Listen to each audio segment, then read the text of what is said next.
আমাকে কথা বলতেই হবে ইনশাআল্লাহ, কারণ আগামীতে আবার আপনাদের সাথে দেখা হবে কিনা আমি জানি না। কথা বলতেই হবে। বসেন, কেউ দাঁড়িয়ে থাকবেন না। আমি দেখতে পাচ্ছি বাংলাদেশের ভাগ্য আকাশে উত্তর গগনে কালো মেঘ জমা হয়েছে, ঝড়ের পূর্বাভাস লক্ষ্য করছি। যদি মোকাবেলা করতে না পারেন সক্ষম ভাবে, এমন অন্ধকার গাঢ় কালো অমাবস্যার রাত আসতে পারে যার সুবে সাদেক হওয়া অসম্ভব।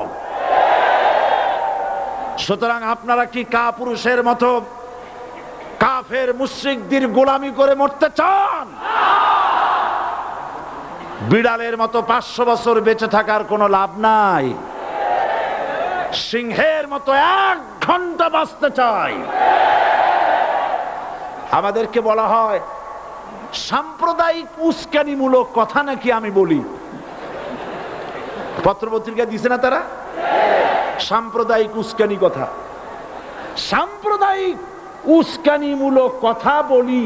সেই জন্যই বোধহয় শত শত মুসলিম আমাদের কাছে এসে মুসলমান হয়।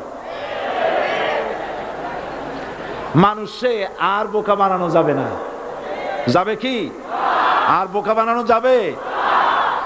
তারপর বলছে কি, এরপরে বলছে আমাকে বলছে রাজাকার। শুনে রাখো চট্টগ্রামের লক্ষ লক্ষ জনতা, পার্লামেন্টে যখন আমাকে এই কথা বলা হয়েছিল, আমার পার্লামেন্টের কলিগ জাফরুল্লাহ চৌধুরী সাহেব বসে আছেন এখানে, হ্যাঁ, জাফরুল ইসলাম চৌধুরী বসে আছেন পাশে, প্রধানমন্ত্রী সুদ্ধা, অন্তত 3 শতাধিক পার্লামেন্টের সম্মানিত সদস্যরা সেদিন বসা। 1997 সনের বাজেট বক্তৃতা যখন আমি করতেছিলাম, ডক্টর কুদরতে খোদা, নাম রাখছে কুদরতে খোদা, আসলে গজবে খোদা। এ লোকটি নাস্তিক, ইসলামের চূড়ান্ত দুশমন। তার প্রণীত শিক্ষা ব্যবস্থার যখন সমালোচনা করছিলাম, ট্রেজারি বেঞ্চ থেকে আমাকে বলা হলো রাজাকার। আমি আমার সমস্ত শক্তি একত্রিত করে বলেছিলাম শুধুমাত্র হিন্দুস্তানের রাজাকারেরাই আমাকে রাজাকার বলতে পারে। আমি বলেছিলাম 1973 সন পর্যন্ত আমি বাংলাদেশের কোন রাজনৈতিক দলের নেতা এবং কর্মী ছিলাম না। আমি রাজাকার নই। আমাকে রাজাকার বলে যদি তাকেও প্রমাণ করতে না পারে 10 কোটি টাকার মানহানি মামলা দায়ের করব। আমার এই বক্তব্য সারা দুনিয়া শুনেছে। পার্লামেন্টে আমার এই বক্তব্য রেকর্ড হয়ে আছে। সেদিন 3 শতাধিক পার্লামেন্ট মেম্বারের কেউ আমার চ্যালেঞ্জ গ্রহণ করেন নাই। যে কোনো ব্যক্তি পার্লামেন্টে গিয়ে আমার বক্তৃতা দেখে আসতে পারেন।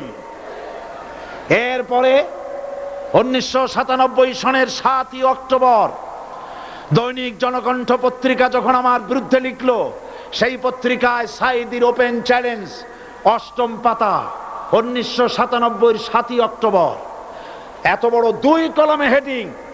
সেখানে আমি বলেছি বাংলাদেশের সকল সাংবাদিক, গোয়েন্দা বিভাগ, বাংলাদেশের সকল বুদ্ধিজীবীকে আমি আমার পিরোজপুরে আমন্ত্রণ করছি। আমার উপস্থিতিতে যদি কেউ প্রমাণ করতে পারে বাংলাদেশের স্বাধীনতা যুদ্ধের বিরুদ্ধে আমার কোনো ভূমিকা ছিল, সজ্ঞানে স্বেচ্ছায় জাতীয় সংসদের সদস্য পদ থেকে পদত্যাগ করব। 3 বছর পার হয়ে গেছে, আজ পর্যন্ত কেউ এই চ্যালেঞ্জের মোকাবেলা করে নাই। সুতরাং আমাকে যারা রাজাকার বলবে তারা পিতৃ পরিচয়হীন অবৈধ সন্তান। 1971 সনের, শোনো মুসলমানেরা, 1971 সনের কোন কাদা সাইদির গায়ে লাগে নাই। আমাকে রাজাকার বলে জনগণ থেকে বিচ্ছিন্ন করবা, জনগণ থেকে আমারে বিচ্ছিন্ন করা যাবে না। কারণ এই জনগণ আমার জন্য আসে না, এই জনগণ আসে আল্লাহর কোরআনের জন্য।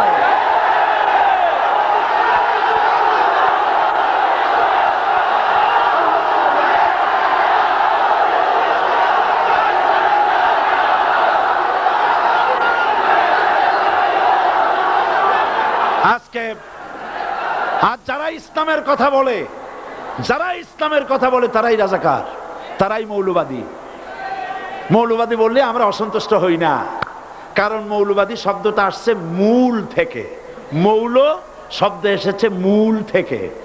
মূলবাদী তার মানে যারা মূলে আছে। মূল হলো কোরআন, মূল হলো হাদিস, মূল হলেন আল্লাহ, মূল হলেন আল্লাহ রসুল। আমরা আছি মূলে। এখন বলেন তো মূলের শক্তি বেশি না আগার শক্তি বেশি? আমাদের যারা মৌলবাদী বলে ওরা হলো আগাবাদী। মূলে আছে কত কোটি? 12 কোটি। মূলে আছে কত কোটি?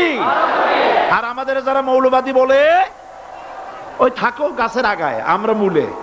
লাভালাভি বেশি করবা না, 12 কোটিতে গাছের গোড়া আসতে নানা দেবে, মামু বাড়ি দিল্লি গিয়ে পড়বা, বাংলার জমিনে জায়গা হবে না। এ কথা বিশ্বাস করো। বাংলাদেশের মুসলমানদের শরীরে এক বিন্দু রক্ত থাকতে শয়তানের তৈরি করা ধর্ম নিরপেক্ষ মতবাদ বাংলার জমিনে কায়েম হতে দেওয়া হবে না, হবে না।